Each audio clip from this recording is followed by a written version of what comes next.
All right, listen up, everybody. Just like Joel would lean into the mic real quiet, and say, friends.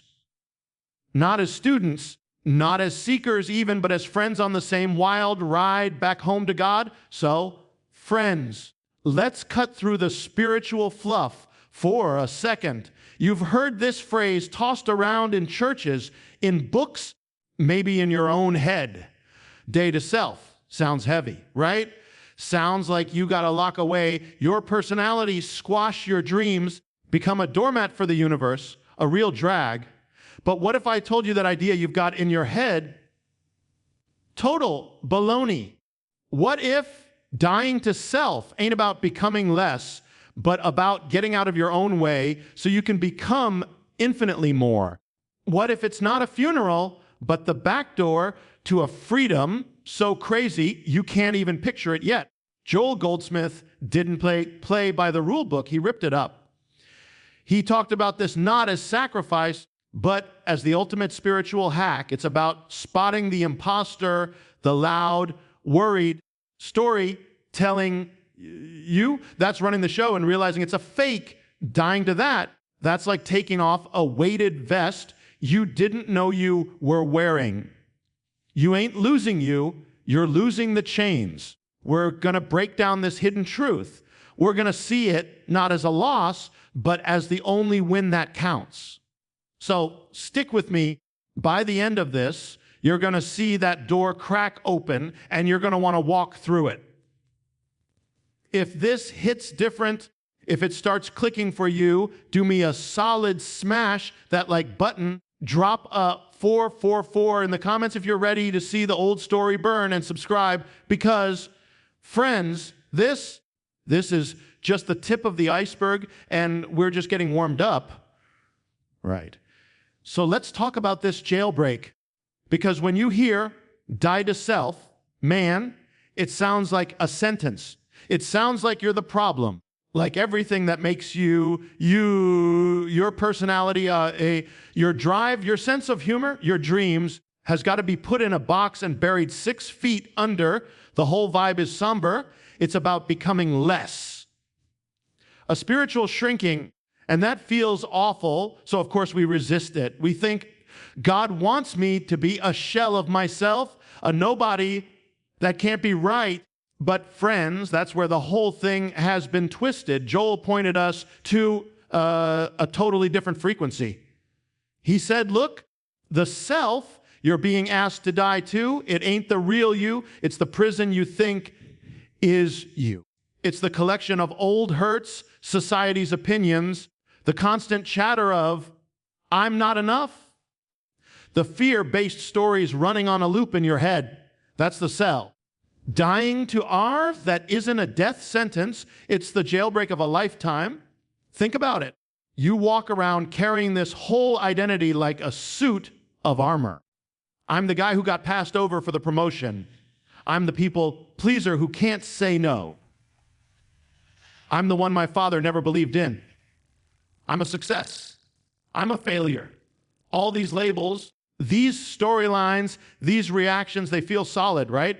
They feel like you, but they're just constructs. They're the warden of your own personal prison, and they've convinced you they're there for your own protection. The spiritual journey in the Goldsmith style is the moment you get quiet enough to hear the jingle of the keys. It's the inner recognition that says, wait a minute, I am not this pain. I am not this past. I am not this opinion. I am not even this constantly thinking mind. That moment of recognition, that's the beginning of the jailbreak. It's not you destroying yourself. It's you realizing that you thought you had to protect and defend and polish every day is the very thing locking you out of peace, out of presence, out of your actual power. Dying to that false self is the explosive charge on the prison wall. It's the wild, liberating truth that you are not your reputation. You are not your bank account. You are not your marital status. You are not your achievements or your failures. Shedding that isn't a loss. It's the profound, almost shocking, discovery of what's left when all that noise is stripped away. What's left is consciousness itself, awareness, the infinite I am that was there before the story got written and will be there after the last chapter fades. So this first keynote flips the whole script. It takes dying to self out of the category of grim, religious duty, and plants it squarely in the category of the most radical act of self, love, and freedom you will ever know. It's the decision to stop being the jailer and the inmate and to just walk out into the open air. The bars were never real. The lock was on the inside. And the key has been in your pocket this whole time. And that brings us right to the heart of the matter, this imposter. See, when you start talking about a jailbreak, the immediate gut level question is, well, if I break out, who's left? If I'm not my story, my pain, my personality, then who in the world am I? Am I just nothing? It's a terrifying thought. That's the imposter's final stand. Its most convincing argument. It whispers, without me, you are a blank page, a ghost, you need me. But that's the lie, the ultimate con. This imposter, this false sense of me, is a master impersonator. It's like a squatter who moved into the mansion of your consciousness when you were too young to know any better, changed the locks, and has been pretending to be the homeowner ever since. It took your name. It wears your face. It reacts to the world with your voice. It feels your feelings, or rather, it makes you think they are yours to own and carry forever. It's crafty. It's convincing. It's got receipts, a whole filing cabinet of past hurts and future anxieties to prove its case. This imposter is the one that gets offended. It's the one that feels lack. It's the one that compares itself to everyone else and comes up short or puffs itself up. It's the voice that says, I deserve better. And in the very next breath says, I don't deserve anything good.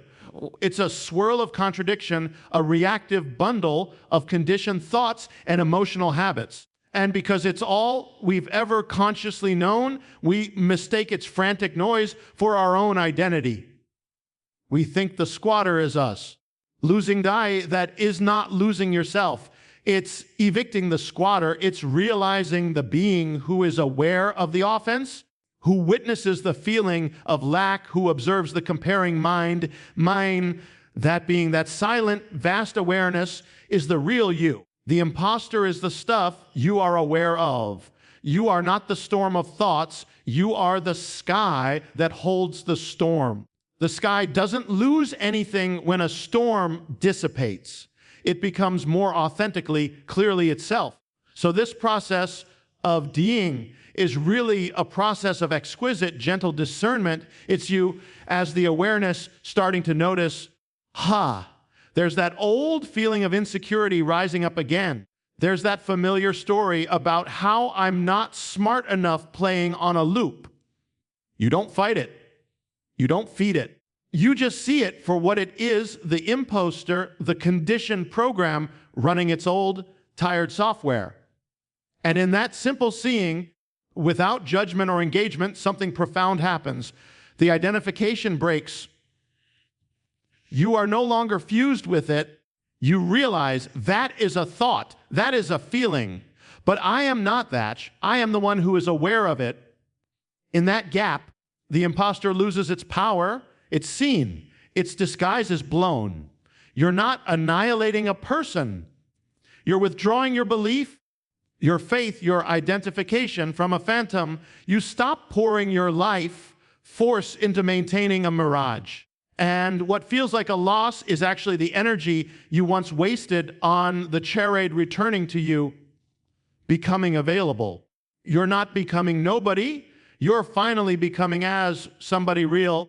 The somebody you were before the world told you who you were supposed to be. The imposter was the mask. Taking it off isn't a loss of face. It's the first breath of fresh air on your own skin in a very, very long time. And this is the critical pivot understanding the target. This whole journey hinges on getting crystal clear about what exactly we're letting go of. Because if we get it wrong, if we think the target is our essence, our soul, our genuine spark, we'll fight this process tooth and nail, and we should. That's self-preservation. But if we see the target for what it is, a mirage, a collection of borrowed ideas, then the fight just evaporates. It becomes less of a battle and more of a gentle disentanglement.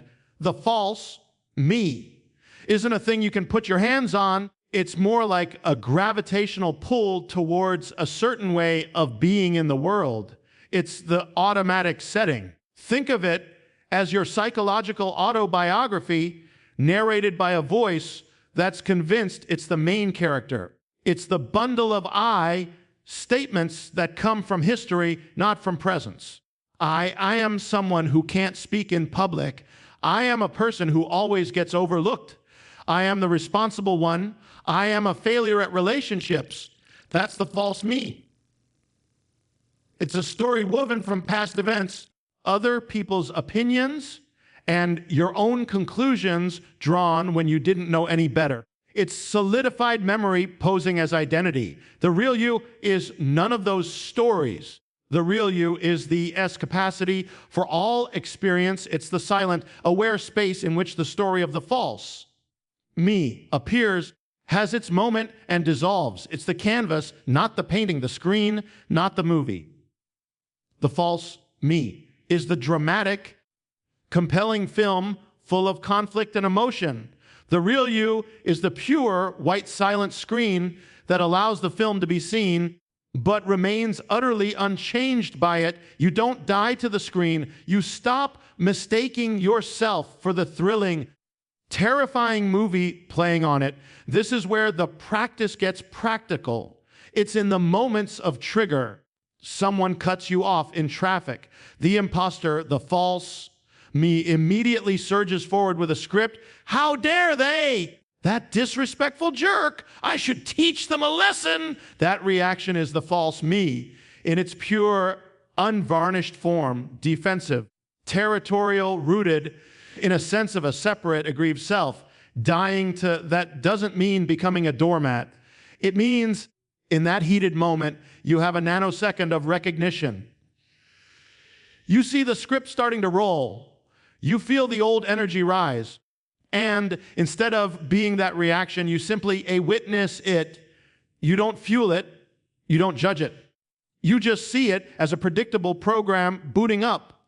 In that pause, that sacred gap, you are no longer the reactive false me. You are the awareness that contains the reaction. You haven't killed a part of yourself. You've simply remembered what you truly are. The reaction might still pass through like a cloud through the sky, but it doesn't define the sky. It doesn't get to write the next chapter of your autobiography. You start to live from the canvas, not the chaotic paint. You operate from the screen, not the dramatic plot. The target was never your aliveness, your joy, your authentic preference. The target was only the dusty, heavy costume of a past you kept wearing, thinking it was your skin. Peeling that off isn't death. It's the end of pretending and the beginning of breathing freely in your own true atmosphere. And this is where the magic really starts to happen, when you see this not as some heavy, somber duty, but as the slickest, most profound spiritual hack there is. Calling it a sacrifice is like calling trading a bag of bricks for a bag of feathers a sacrifice because you like the color of the bricks. You're giving up what's crushing you for what sets you free. That's not a sacrifice. That's the smartest deal you'll ever make. Think about what we usually think of as a spiritual effort. It's all about adding things, right? More discipline, more prayer, more rituals, more good deeds, more knowledge. We're building a spiritual resume, stacking bricks of virtue, trying to construct a ladder to heaven, and it's exhausting. The false me loves this game because it can turn anything even spirituality, into a project for its own validation. Look how holy I am becoming. That's just the imposter in a religious costume. The Goldsmith flip turns this entire exhausting project on its head. The ultimate hack isn't about addition, it's about subtraction. It's not about acquiring grace, but about removing the barriers you have against grace, which are all the false beliefs and identifications of that imposter self. You're not trying to get God's attention. You're quieting down the noisy, separate you that thinks it's apart from God, so you can realize the attention has been there fully the whole time. The sun is always shining. You're just dropping the umbrella you thought was protecting you. This is the hack. Stop trying to fix the phantom. Stop negotiating with the squatter. Stop analyzing the storm clouds. Instead, just notice. Notice the thought without buying the thought. Notice the feeling without becoming the feeling. Notice the story without writing the next chapter. This simple, gentle noticing creates a space. And in that space, something else, something that isn't your effort, your will, your strained spirituality can flow in. Call it peace. Call it presence. Call it the infinite. It was always here. You were just too busy managing the imposter's drama to feel it. So the practice becomes incredibly light. You're not carrying a burden, you're putting burdens down. In a moment of anxiety, you don't grit your teeth and try to be peaceful. You simply notice, here is the sensation of anxiety. Here are the frantic thoughts. By noticing, you're no longer in the anxiety, you're the aware space around it. That's the hack. You didn't create the space, you stopped filling it. It's like decluttering your inner living room. You're not manufacturing serenity, you're just carting out the junk, and the serenity that was always underneath the piles reveals itself. It's the shortcut because it bypasses the mind's endless analysis. The mind wants a manual, 10 steps to die to self. But this is about a shift in identity, not behavior. Once the identity shifts from the content of your experience to the context, everything changes. Right action, genuine compassion, real peace, these don't have to be manufactured. They begin to flow from that presence naturally, spontaneously. You're not trying to be good, you're being real, and from that reality, goodness flows without a second thought. That's the hack. You've stopped playing the impossible game of self-improvement and stepped into the effortless reality of what you already are.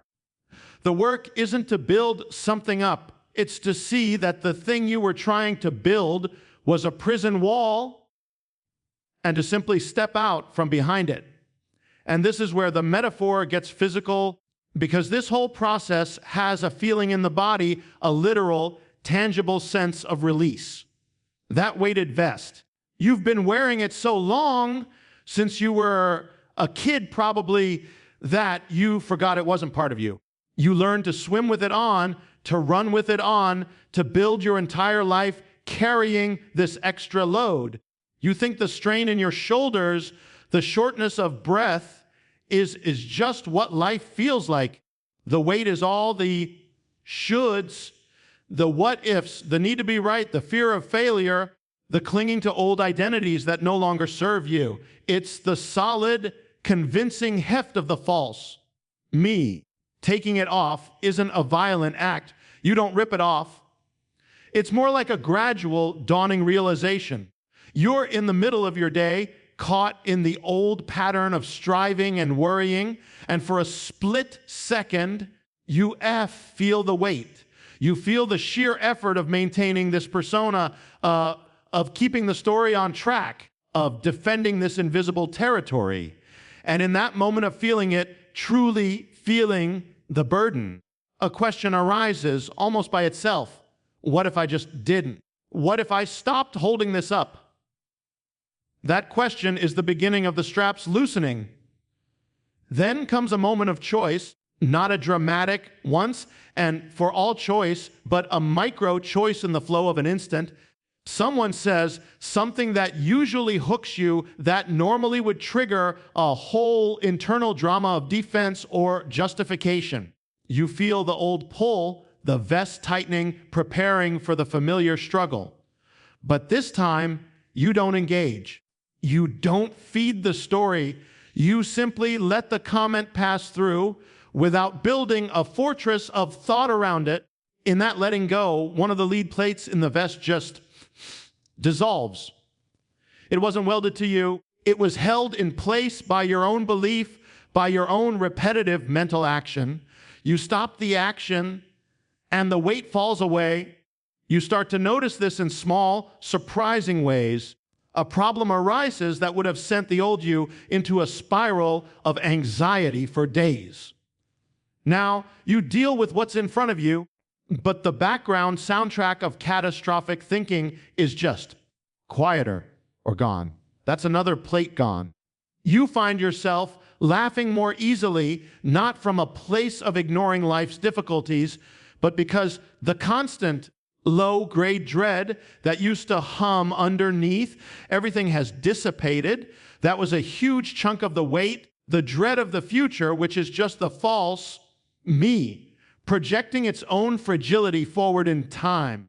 What's left when the vest is off? It's not that you become lazy or indifferent.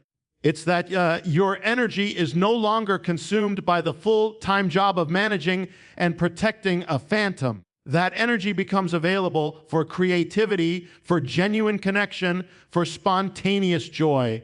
Your step is literally lighter. Your mind is clearer. You're not fighting gravity anymore. You're moving through the world with an agility you forgot you had. The burdens you carry are the real ones right in front of you, not the imaginary self-created ones you've been lugging around for decades. And real burdens, it turns out, are so much easier to carry when you're not already exhausted from carrying the ghosts of the past and the shadows of the future. You stand upright, maybe for the first time, and realize the crushing weight was never a requirement for living. It was an optional accessory you learn to wear, and you can piece by piece, feeling by feeling, take it off. So, where does this jailbreak lead? What's on the other side of that prison wall? Once you've shrugged off the weighted vest and walked away from the imposter's empty promises, it leads to the one thing that phantom self was always pretending to offer, but could never deliver: total, unshakable freedom. Not freedom from circumstances, but freedom within them. This is the back door, the exit no one is guarding because it's invisible to anyone still buying the warden's lies. It doesn't look like a grand golden gate. It looks like a quiet inner knowing that you are no longer at the mercy of the old scripts. This freedom isn't permission to do whatever you want. That's just the imposter rebranding its cravings. This is the freedom to be as you are, regardless of what's happening. It's the end of seeking approval, because the need for approval was a chain that bound you to the false self's insecurity. It's the end of frantic seeking for happiness out there, because you found the wellspring in here, not as an emotion, but as the very ground of your being. The back door opens into the present moment, wide and unobstructed. You're no longer living from a battered history or a fearful future. You're living from a deep, abiding now. And from this now, action flows clearly, love flows without calculation, and peace isn't a goal, but the starting point. Think of it like this: your whole life, you've been trying to pick the lock on the front gate of a mansion called fulfillment, following all the complicated maps society gave you: success, status, relationships. You strain and struggle at that heavy, ornate gate. But dying to the false self is the realization that you were never outside. You were always in the mansion. You were just confined to a tiny, self-built broom closet in the basement, convinced the closet was all there is, and that the sound of the wind in the trees outside was a threat. The back door is simply you turning around, seeing the door of the closet was never locked, and stepping out into the grand halls that were yours all along. The freedom was never to be acquired, it was to be recognized. From this space, life doesn't necessarily get easier, but your relationship to it transforms completely. Challenges arise, but they don't have the same power to define you. Joy comes, but you don't cling to it desperately, fearing its loss. You experience it, let it move through you, and let it go. This is the freedom of the sky with the weather. It hosts the storm without becoming the storm. It is fundamentally unchanged, fundamentally free. You engage with the world, but you are no longer of its frantic, desperate vibration. You operate from a different source.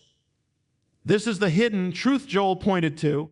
Dying to self is the price of admission only in the sense that you must let go of the counterfeit to possess the real.